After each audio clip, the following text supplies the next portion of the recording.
You're listening to Keystone Cold Cases, a podcast where we reignite cold cases across Pennsylvania.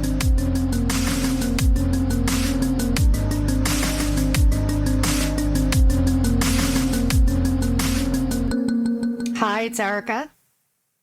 Hi, it's Shannon. And hey, it's Grace. And today I will be reading the great research done by our, I guess, quote unquote, ghost researcher, Melanie. She was actually lucky enough to have a video call with this man we'll be talking about with his family. So she got a lot of great information, a lot of great pictures that we'll be able to put up on the blog. So I'm pretty excited to read this on her behalf. But we will be talking about Gary Drais Sr. in this episode. So let's just get into it. So Melanie was able to have a video call with Gary Drais Sr.'s wife, Anna, his daughter, Shannon, and nephew, Peter. Now, Anna and Gary had 3 children together. Brianna was 11 at the time of her father's death and is now 29. Shannon was 16, is now 34. And Gary Jr. was 25 at the time of Gary Sr.'s death. He passed away at the age of 40 as he collapsed at work along his U.S. Post Office service route in 2020. And then Gary Sr., who we will be talking about, is also a proud grandfather to Gary Jr.'s son, Dominic, just to give you a little background on the family.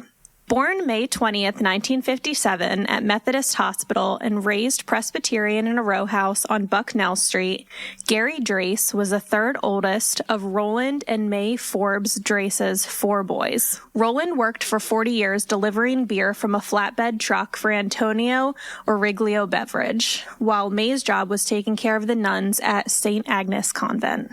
Gary's brother Mark recalls growing up a modest life, playing for hours in the street, riding the quote-unquote magic steps over and over whenever they visited Lit Brothers department store, and climbing atop the roof at the Philadelphia International Airport to watch the planes take off and land. What a simpler time. Certainly could not do most of those things today, at least in that area. As a family, they enjoyed trips to the Reading and Allentown fairs and attending car and motorcycle shows. Theirs was a big mummers family, and though he was not as passionate about the long hours of preparation as his father and brothers, Gary happily strutted with the fancy Golden Sunrise Club and many New Year's Day parades. That's awesome. That sounds really like cool. So much fun.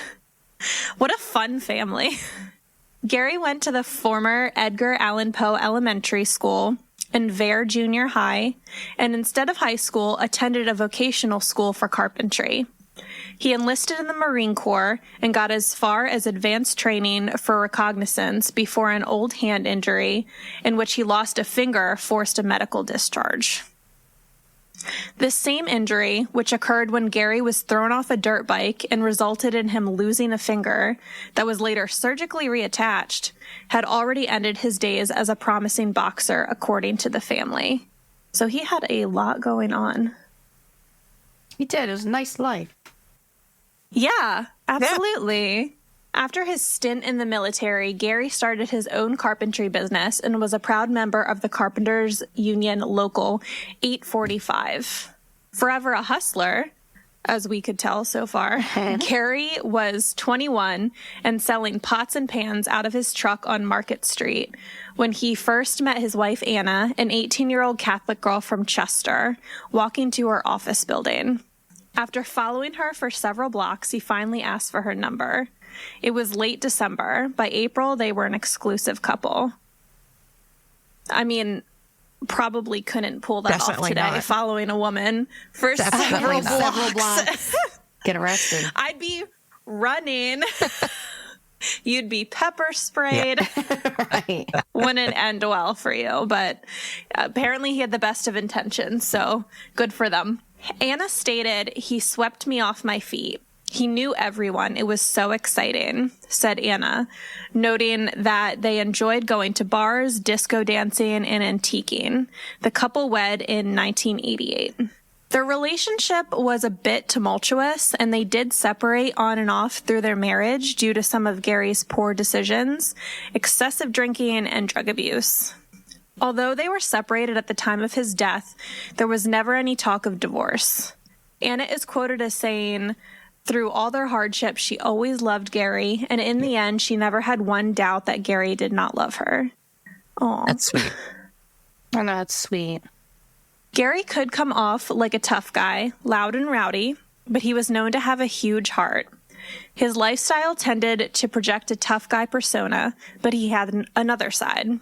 A man who never missed work, stepped up when his wife was recovering from major surgery, doted on his kids, revered his mother, paid his bills on time, and when the mood struck was a comedian, according to his family. He was also good at math, known to help stranded motorists, and didn't mind shoveling snow for neighbors. That's a great guy. That's a great neighbor, a great friend, great family member. Yeah, nobody Sounds helps like stranded it. motorists anymore. Despite his poor choices and things that he struggled with. Can't be perfect.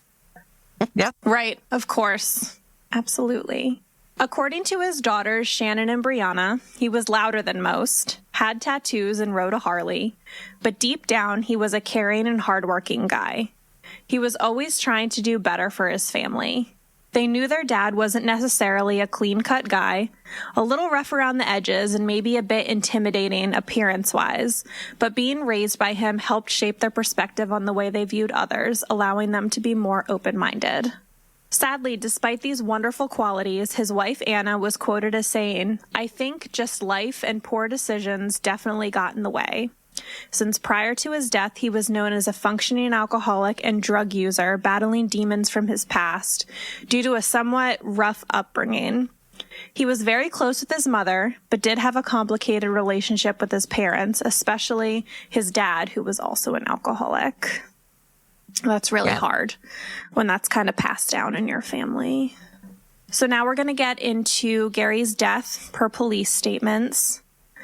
Authorities believe Gary Drais, 48, was killed September 14th, 2005, after eating dinner with his mom, May, and older brother Dale at their home on Lamppost Lane in Aston. He was beaten, bludgeoned, and thrown through a sliding glass door before he was fatally shot in his own Glen Road home, which was in Aston, 13 days before his body was discovered. That's horrible. That's almost 2 weeks. And that's a violent death. Yes. Yeah, And absolutely. It sounds noisy. Like, it would be Yeah, violent and loud, and they said he was loud, so... Yeah, and I mean, how could anyone be thrown through a sliding glass door quietly? And no one calls the police. You know, it took almost 2 more weeks before they found him. Unless neighbors were used to kind of loud and rowdy stuff from over there, I guess. I guess that's a good point. Or maybe he was on a larger property where it necessarily wasn't heard by the neighbors. Yeah. That's true. But that is so much overkill. I mean, someone was angry. Mm-hmm. Police initially stated that Gary was known to brag about money he kept at the house, which put robbery at the top of a list of working theories. Yeah, don't do that. Don't brag about that. Right?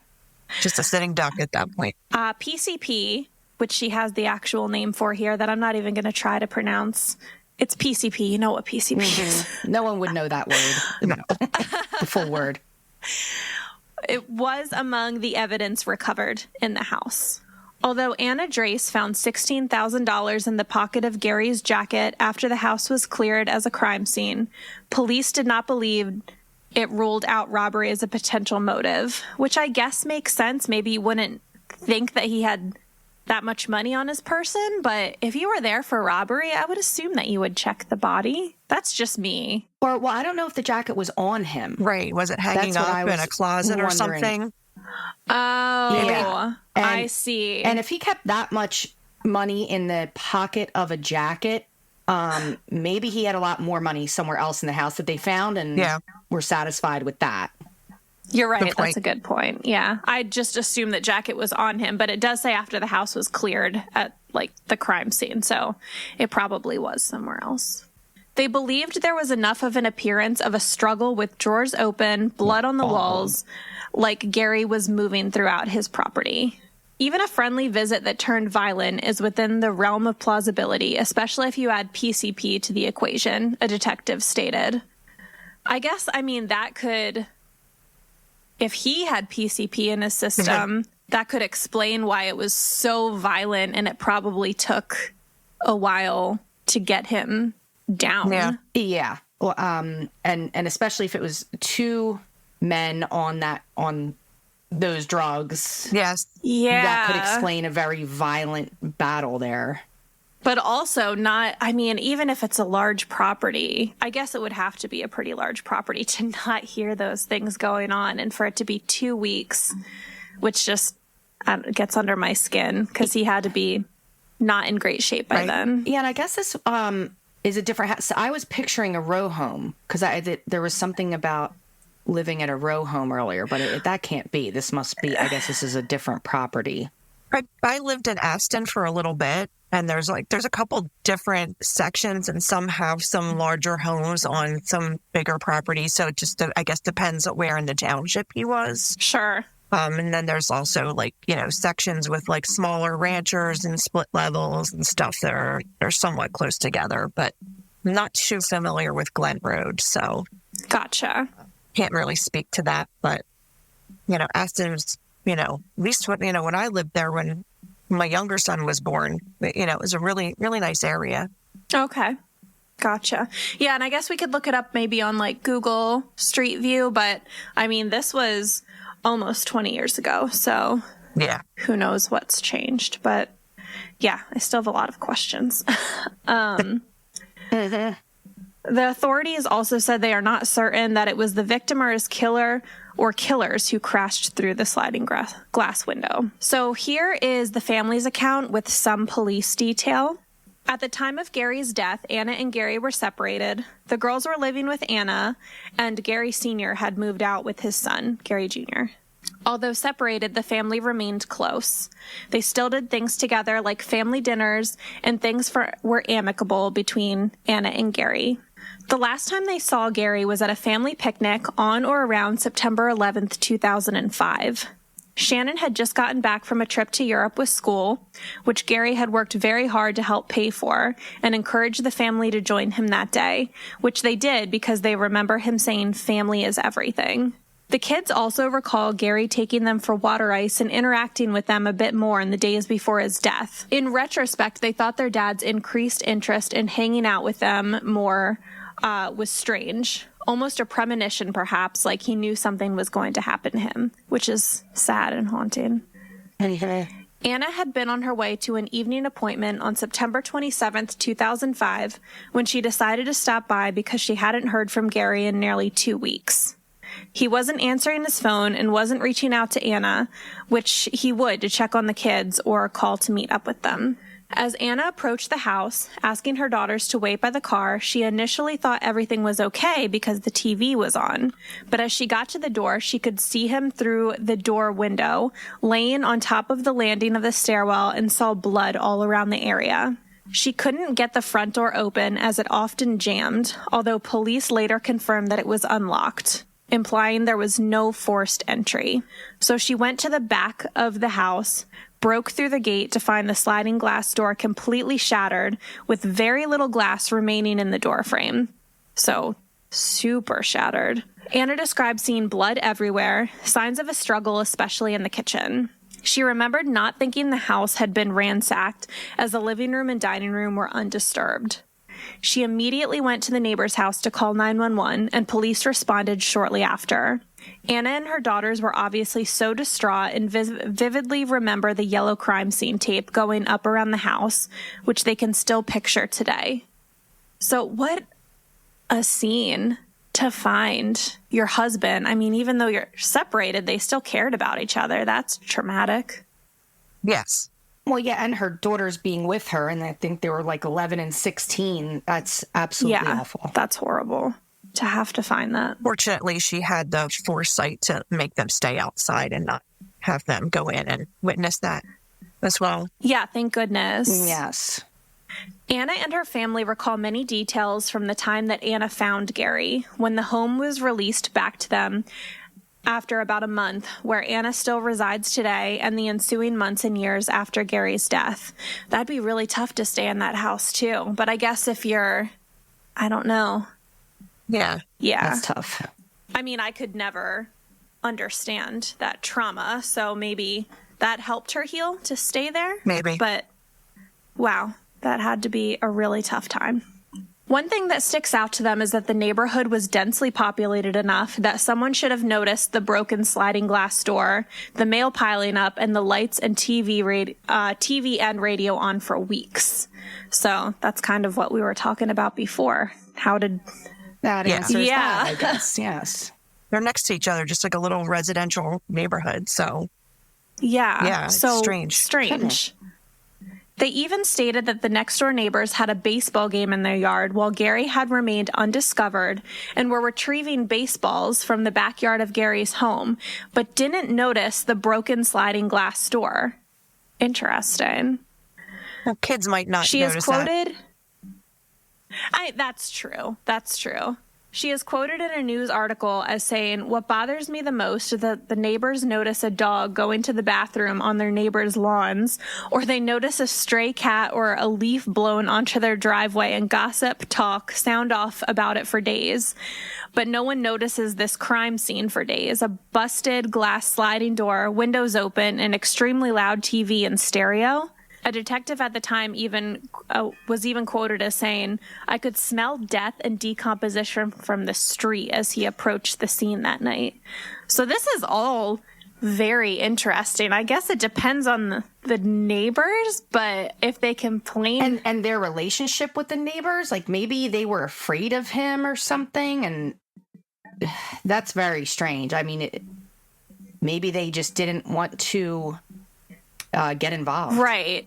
Yeah, maybe knowing of his history too, they might have just kind of kept their distance. Like, I have a next door neighbor that's strange, and we don't really pay much attention to him, and unless we talk, we actually see him, and and sometimes it goes either way. So it could be a similar situation where we might not even notice anything. I like to think I would, because or if you do, you just don't bother with it. I'm not going to get involved. I don't, this person is strange. I don't want to get involved in anything that they're involved in. Yeah, and I will say, that's fair. Yeah, I agree with that. And I'll say too, like the smell, I don't know about where they are in Aston, but just growing up in Delco, like, in my neighborhood, like every corner pretty much has a sewer, for the rain off and stuff. So there's a lot of times you get those, those methane smells, or, animal decomp too, emanating from those sewers, because they are so open, because they're right in the curb, like in It, the clown, that was like pretty much, your four corners at every intersection, where I grew up. So it could have, if there was something like that, it might have just been, poo-pooed off to being that. Right. Well, and I don't know if people's minds go to a dead body as soon as they smell something. Like, not everyone is us, and not everyone's mind goes there. They go, something must have died in the backyard. Yeah, apparently, and I wouldn't know. I mean, gross, but I've never smelled a dead body. And when you talk to detectives and people that are around it, it's a very distinct smell. But I don't know that I would just know that. So if you think you're just smelling something gross and you're like, oh, it's the sewer. And if I would just assume, if these are like complaining neighbors, that, if there was an eyesore, like a broken door, even though it's in the back, or if the TV is very loud, I would just assume someone would complain, but maybe they were just scared of this guy and didn't want to get involved. So I don't know. I mean, it's all speculation. Who knows? It does just come off as strange, since holy crap, what scene was like this for so long. That's a lot. Yeah, and I could see the family being like, what the hell?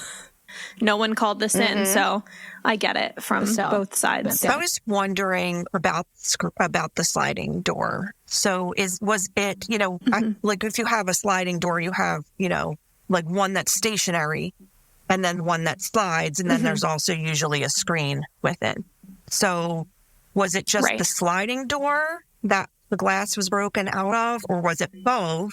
Which both somebody should have really noticed that. But if it was just the sliding one and perhaps it was left open and just the screen pulled closed, maybe somebody wouldn't have noticed it then. They did say that very little glass was left in the door. So maybe if you just glanced at it, you just wouldn't see.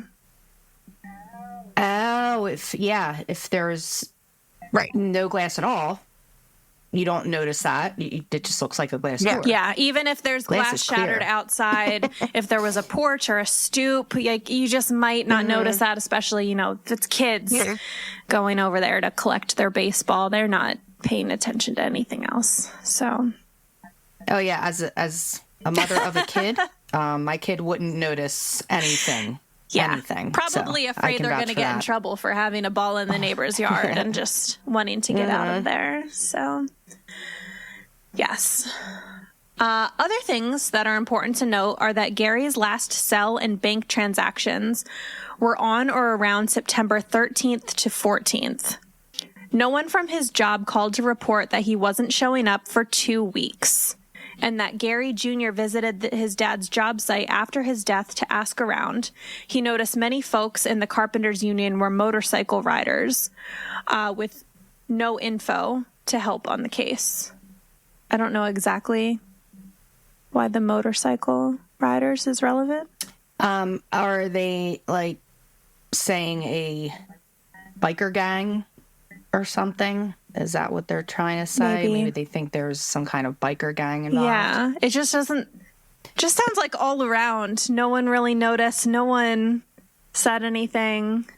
It's just kind of a sad situation. But yeah, no one reported that he didn't show up for work for 2 weeks. That's just as unusual as the neighbors and everything else. Like you can kind of write off the neighbors. Oh, they were afraid or they didn't notice, but I mean, I'm sure it was noticed that he didn't go to work for 2 weeks. How does nobody report Even that? If he has a bad track record, I know he had issues with drugs and alcohol. Maybe there were no call, no shows, but 2 weeks is a long time. I would certainly notice if, an employee didn't show up or a coworker didn't show up for that long. But I mean, it's hard because you hear sometimes, especially for very punctual people, their employer will get nervous after one day of them not being there, and they'll either report it to family or even call the police.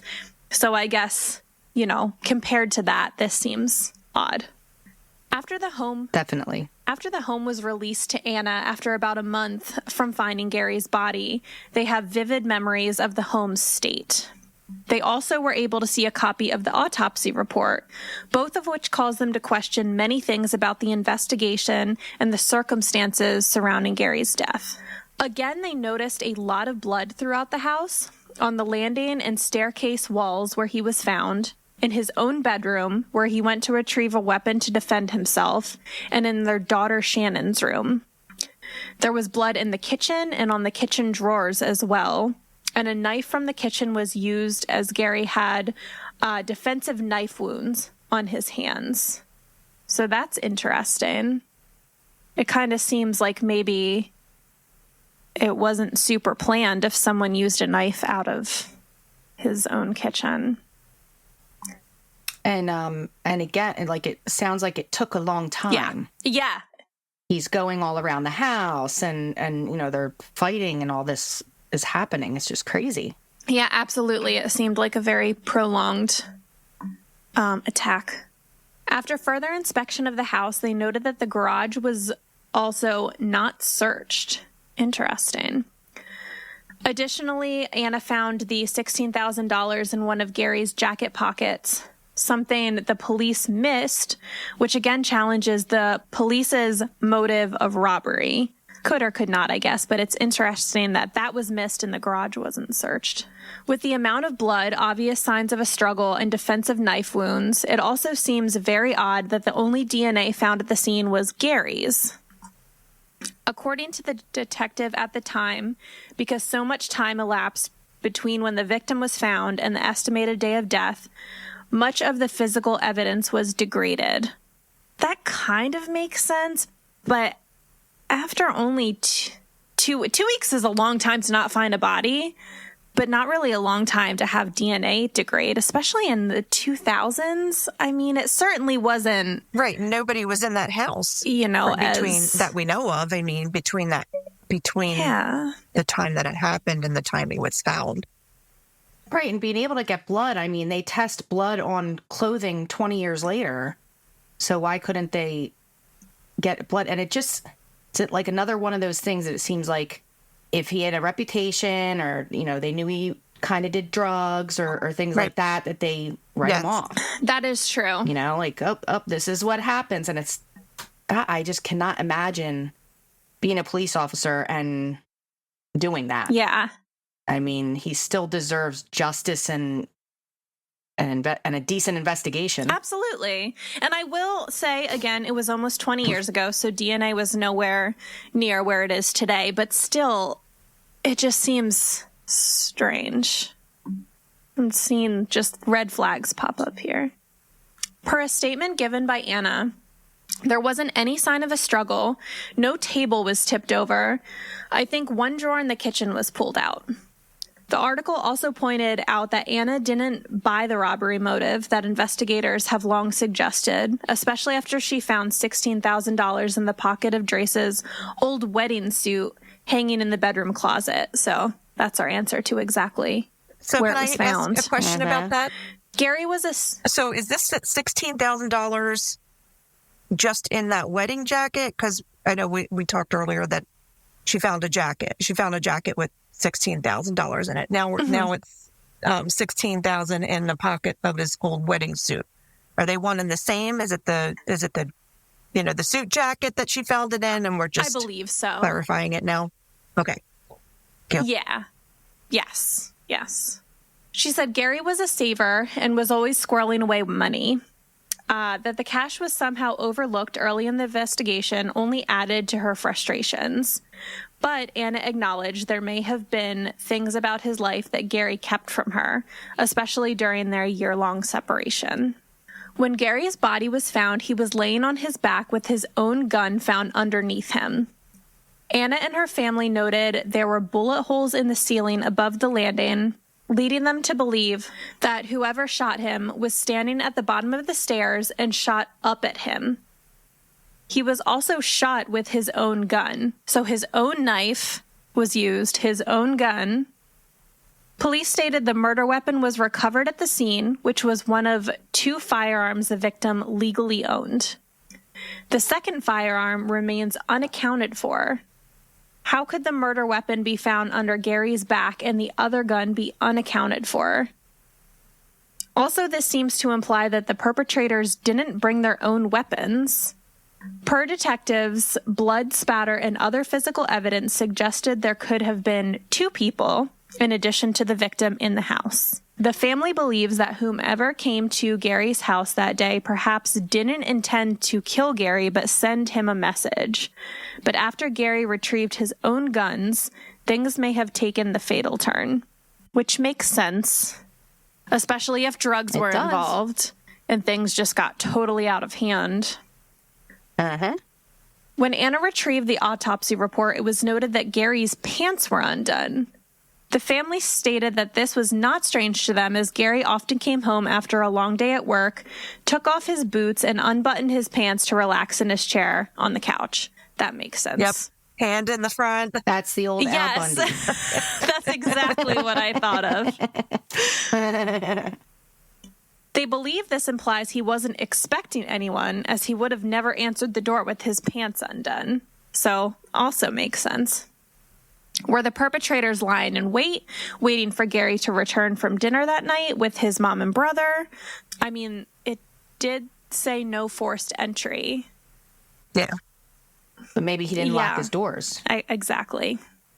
While they in no way want to finger point, there were a few thoughts about who could have done this to Gary by both the family and the police. One theory floated around from the police that Gary was being asked to be patched over from one motorcycle group to another, which kind of makes more sense now as we talked about the motorcycle group or motorcycle riders at work. And perhaps his declination had something to do with his death.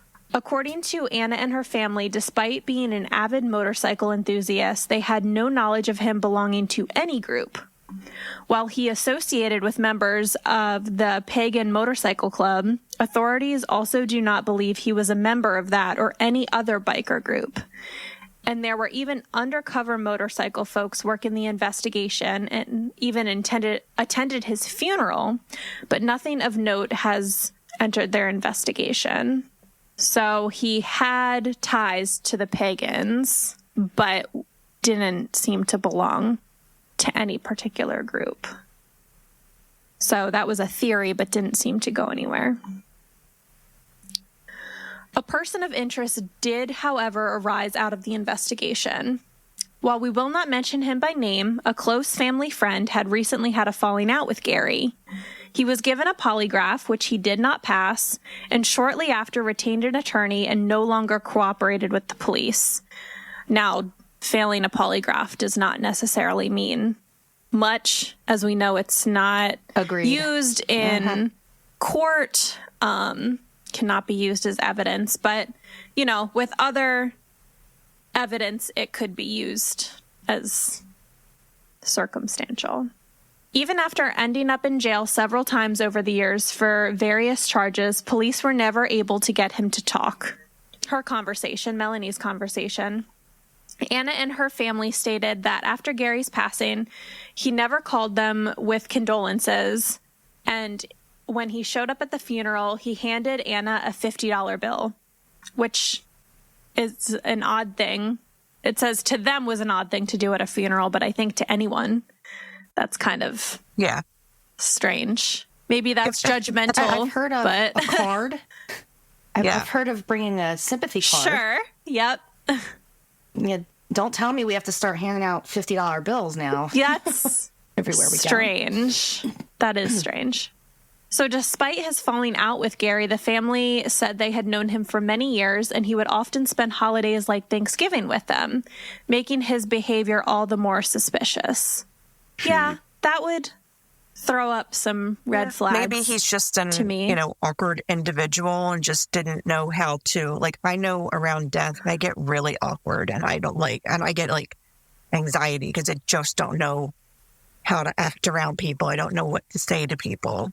I mean, handing a $50 bill is not something I would do, but maybe it was his way of saying he was sorry and maybe that's all he had to offer to kind of help the family. It could have just been That's very fair. Death is just awkward in general in the way people grieve and perceive things. I mean, it's all very different. So, yeah, it stands out as strange, and I don't recall ever seeing anything like that at a funeral. I've never experienced anything like that, but it could just be someone's way of saying, I'm sorry.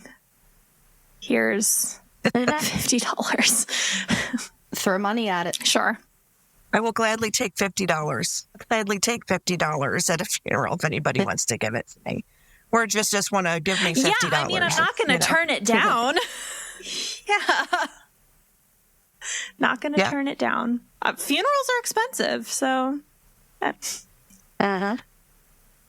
So the only other noted lead was a female visitor driving an older model red Ford Escort. No other info was found about this woman. So, yeah, I don't know anything else about her. Anna and her family were adamant in stating that at this point, they just want closure and aren't overly concerned about a prosecution.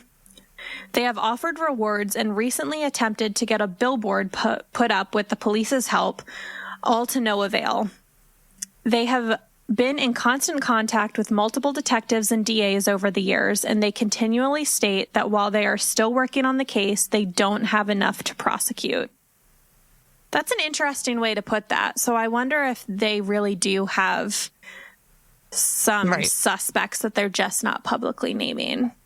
It sounds like they might. Yeah. In a news article, Anna was quoted as stating, there have been a number of detectives over the years, some better than others. I think there is less work on it the older it gets. It's no fault of theirs when they have nothing new to go on. This is one of the reasons she explored other avenues, including the VDOC Society, a group of volunteer forensic experts and investigators who act as confidential consultants in hopes of assisting authorities to solve difficult homicide cases. While the Delaware County District Attorney at the time said he would not be opposed to the review of the files by the Society in conjunction with his office, the chain of custody restrictions prohibited sharing physical evidence in this or any other unsolved cases. So they were unable to turn over evidence to some third party under any circumstances.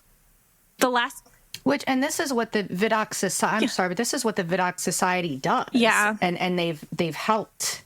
So I just don't understand why a DA wouldn't welcome that assistance. These are like retired FBI agents. Mm-hmm. And, you know, these are serious people who know what they're doing. Not just like us as a group that's like, hey, give me your information. Correct. I mean, it's serious people that have the bottom a background of this. Yeah, this is people with the actual background and experience. Not armchair detectives, actual detectives. Correct. Yes. And pure speculation again, but I mean, it could, like you said, have something to do with him having a history with drugs and being in trouble. And we just know from, you know, going over so many cases that can often be kind of a stumbling block for police. They just, you know, this person is trouble, so we're not going to put as much effort into it. Again, speculation. Maybe that's not what's happening here, but it just... Right, but a lot of times the cold cases do seem like, you know, underserved investigations and everything. Yeah. Because of reasons like that. Maybe they have someone in mind. Yeah, you know, saying they don't have enough to prosecute. Maybe they do have someone in mind. And, you know, the VDOC Society is, you know, that whole chain of command thing could jeopardize a case in the future. Yeah. Yep. There's definitely two different ways to look at it. And even more, this is just going off of the information that we have. It seems like they may have kept some things close to the chest. So. Well, and that's physical evidence. I mean, why can't they share, you know, paper files or reports or things like that? I mean, I don't know that, the VDOC Society, you know, only works off of physical evidence. Right. I don't know. Yeah. So hopefully they can, I don't know, maybe come to some sort of agreement. It just, like the family said, they just want closure or some type of end or answers. So. And this family really is keeping up and keeping in contact with police and doing all the things that you feel like you're supposed to do to be able to get this closure. Absolutely. And, you know, contacting these, you know, taking other avenues and everything. So they're doing everything they can, seems like, and good for them for sticking to it because, and then, you know, contacting us and trying to help move it along. Yeah. Yep. So I really hope they get some answers. It does say the last communication they received from the Aston Township Police was on or around September of 2022 from Bill Gordon and Chief Jim Nolan. So I really hope the family gets the answers they're looking for. And again, just thank you to them so much for speaking with our researcher, Melanie. So anyone with information regarding Gary's death is encouraged to contact the Aston Township Police at 610-497 2633. That's all we have for this episode of the Keystone Cold Cases podcast. Please remember never to reach out to the family or friends of the victims, only to law enforcement if you have any tips. This episode was researched by Melanie Lees and recorded by me, Grace. Find all of our sources, social media connections, and contact information at kccpod.com. Theme music and production assistance by Darren Makins. Join us next time for another case to sleuth out.